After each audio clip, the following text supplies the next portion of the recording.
কৃষ্ণ কৃষ্ণ কৃষ্ণ হরে হরে, হরে রাম রাম রাম হরে হরে, হরে Krishna.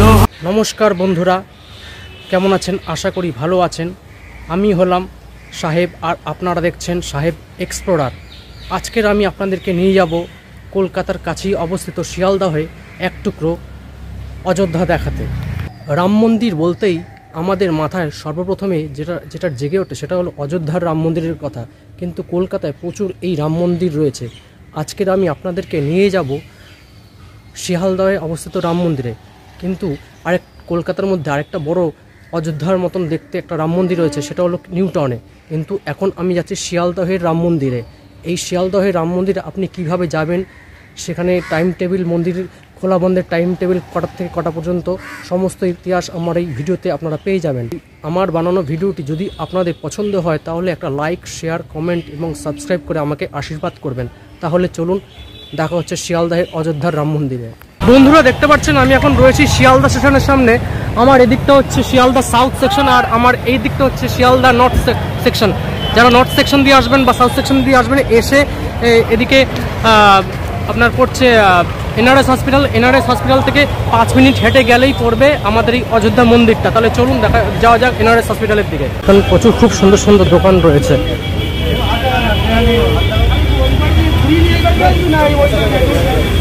Side দেখি, এই দেখুন ডান দিক দিয়ে শিয়ালদা ব্রিজটা নেমেছে। ব্রিজটাকে ডান হাতে রাখবেন। আমাদেরকে কিন্তু রাস্তার ওই পারে যেতে হবে। হ্যাঁ,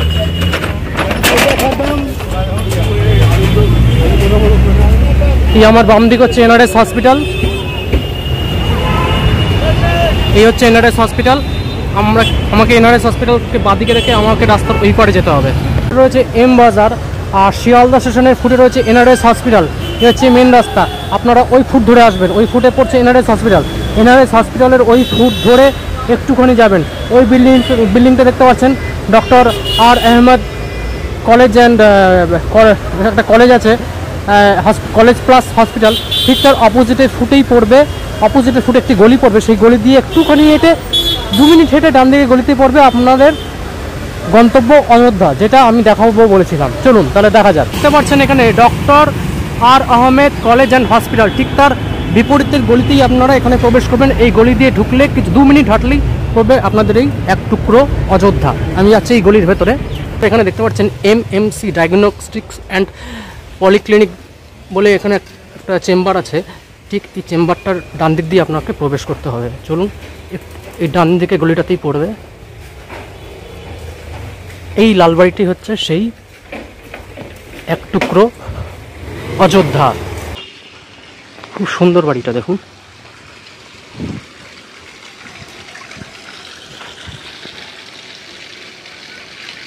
পুরো একটা বনেদি বাড়ি।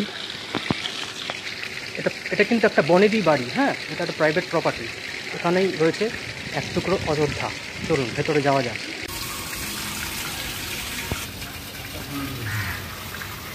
দারুণ মন্দির, অসাধারণ।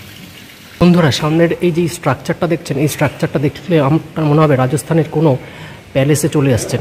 স্ট্রাকচারটা কিন্তু খুব সুন্দর, আর ভেতরে লাইট সজ্জাটা দেখুন খুব সুন্দর। হরে কৃষ্ণ কৃষ্ণ কৃষ্ণ হরে হরে, হরে রাম রাম রাম হরে হরে। মন্দিরের এই ভেতরের দেওয়ালের রং কিন্তু আমার ক্যামেরায় হলুদ আসছে, কিন্তু এটা কিন্তু সনাতন ধর্মের গেরুয়া রঙের আছে। এই মন্দিরের পুরো ওয়ালটা গেরুয়া রঙের, আপনারা দেখতে পাচ্ছেন পুরো ওয়ালটা গেরুয়া রঙের। আর এই উপরের ডিজাইনটা দেখুন, এখানে খুব সুন্দর বারান্দা রয়েছে, এখানে রেলিং রয়েছে, কলমগুলো খুব সুন্দর। আর দিনের বেলা এখানে কিন্তু লাইট জ্বালাতে হয় না। এখানে দেখুন 2টো খোপ আছে, এই একটা খোপ আর এই একটা খোপ। এখান থেকে কাঁচ লাগানো আছে, যার মাধ্যম দিয়ে উপর থেকে রোদটা নিচের দিকে পড়ছে। সকালবেলা এখানে লাইট জ্বালাতে হয় না। আর মন্দিরের এখানটা দেখুন, ডিজাইনটা রাজস্থানের প্যালেসের মতন, মনে হবে যেন কোনো একটা রাজস্থানের প্যালেসে চলে এসেছি। 1926 সালের 15ই জুলাই এই মন্দিরটি প্রতিষ্ঠিত হয়। এই মন্দির প্রতিষ্ঠা করেন শ্রী শ্রী শীতলচন্দ্র বন্দ্যোপাধ্যায় এবং তার সহধর্মিণী রাজলক্ষ্মী দেবী। আগে এই মন্দিরটির নাম ছিল রামজিও মন্দির। পরবর্তীকালে মন্দিরটি রাম সীতা মন্দির নামে পরিচিতি পায়। এই মন্দির সকাল 6টা থেকে বেলা 12:30 পর্যন্ত খোলা থাকে, আর বিকেল 4টে থেকে রাত্রি 9টা পর্যন্ত খোলা থাকে। রামনবমীর দিন এই মন্দিরে বিশাল উৎসব হয় এবং প্রচুর ভক্তবৃন্দ আসে, আর এখানে খিচুড়ি ভোগ বিতরণ করা হয়। এখানে রামচন্দ্র ও মা সীতার মূর্তি অষ্টধাতু দিয়ে তৈরি। কিন্তু এই মন্দিরে লক্ষণের কোনো বিগ্রহ নেই। এই মন্দিরের ভিতরের দেওয়ালের রং হলো গেরুয়া রঙের। এখানে খুব সুন্দর একটা নাট মন্দির রয়েছে। এই মন্দিরটার গঠনশৈলীটা দেখতে রাজস্থানের কোনো প্যালেসের মতো।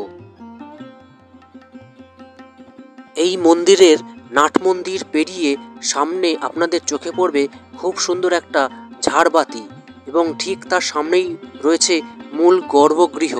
আর গর্ভগৃহে যে দেবদেবীর বিগ্রহ আছে সেটি অপরূপ সুন্দর। গর্ভগৃহের উপর দিকের অংশে রয়েছে একটা শামিয়ানা, ঠিক তার নিচে রয়েছে শ্রীরামচন্দ্র এবং মা সীতা বিরাজমান। ঠিক তার পাশেই রয়েছে একটি খুব সুন্দর ডিজাইন করা একটি খাট। কিন্তু এখানে দেবতাদের মধ্যে লক্ষণের কোনো বিগ্রহ নেই। তার পাশে আরও বিভিন্ন ধরনের দেবদেবীর এখানে মূর্তি রয়েছে। বন্ধুরা দেখতে পাচ্ছেন মূল গর্ভগৃহের সামনে উপর দিকে একটি শামিয়ানা রয়েছে এবং ডান দিকে একটা খাট রয়েছে, এবং শ্রীরামচন্দ্র এবং মা সীতার অষ্টধাতুর মূর্তি রয়েছে, এবং কিন্তু তাদের পাশে লক্ষণ দেবের কোনো বিগ্রহ নেই। আর তাছাড়া এখানে প্রচুর দেবদেবীর বিগ্রহ রয়েছে। খুব সুন্দর মন্দিরটা, অপরূপ, খুব সুন্দর, বলে বোঝানো মুশকিল।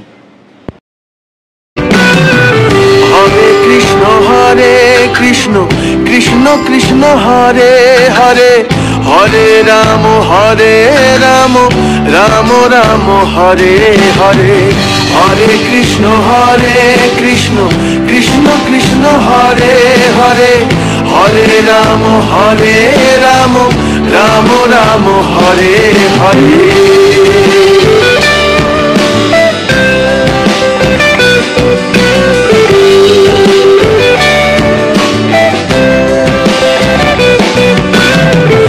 এখনো সে রাধা রানী। চক্রবর্তী, হ্যাঁ হ্যাঁ বলুন। আমার নাম সাধন চক্রবর্তী, বাড়ি পটাশপুর, জেলা অমরপুর। আমার বাবা এই আসনে বসে পুজো করতেন। আজ 3 বছর হলো আমার বাবা পরলোকে গমন করেছেন। আমি এই আসনে বসে রামচন্দ্রের পুজো করে থাকি। এটা হচ্ছে শীতল ব্যানার্জি প্রতিষ্ঠিত রাম সীতা মন্দির। 1926 সাল বাংলায় প্রতিষ্ঠিত করেন। মনের ভাবনায় কামনায় এই মন্দির রামচন্দ্র এবং সীতামা প্রতিষ্ঠা করে যায়, এবং এখানে কোনো লক্ষণের বিগ্রহ নেই। আচ্ছা, এখানে মঙ্গলচণ্ডীর ঘট আছে। এখানে জয় মঙ্গলবার পুজো হয়ে থাকে, হনুমানজি পুজো হয়ে থাকে, এখানে সত্যনারায়ণ পুজো হয়ে থাকে, গণেশাদি পঞ্চদুর্গা পুজো হয়ে থাকে। সকালবেলা অনেক ভক্তরা আসে, মনের কামনা বাসনা পূরণ হয়। আর এই রামনবমীতে আমাদের চৈত্র মাসে এখানে রামনবমী হয়ে থাকে। আগের দিন আমাদের চাঁচর হয় রাবণ পুজো। আচ্ছা, অনেক ভক্তরা আসে। আচ্ছা আচ্ছা, হ্যাঁ, আর কিছু পৌরাণিক কিছু তথ্য বাবা কিছু এই মন্দিরে জানতো। আচ্ছা, আমি তো এই আসনে বসে পুজো আচ্ছা, করছি। 3 বছর আমার বাবার গত হয়ে গেছে। আচ্ছা আমার বাবার নাম হচ্ছে মৃগাঙ্কেশ্বর চক্রবর্তী। আচ্ছা, হ্যাঁ, আর এই আসনে বসে পুজো করি।